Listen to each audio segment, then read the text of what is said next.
Welcome.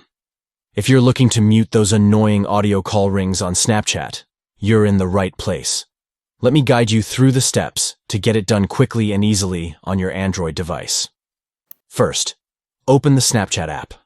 Once you're in, take a moment to locate your profile picture in the top right corner of the screen. Go ahead and tap on it. This will take you to your profile page, where you can manage your account settings. Next, look for the gear icon, which is also located in the top right corner. Tap on that icon to access the settings menu. This is where you can customize your Snapchat experience. Once you're in the settings, scroll down and find the notifications option. Tap on it to see all the notification settings available to you. This is where the magic happens. Finally, you'll see an option labeled Ring.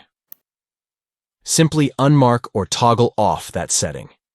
This will silence the audio rings for incoming calls, giving you a more peaceful experience while using Snapchat. And there you have it. You've successfully muted the audio call rings on Snapchat. Now, you can use the app without those distractions. If you found this video helpful, make sure to give it a thumbs up and subscribe for more tips and tricks. Happy snapping!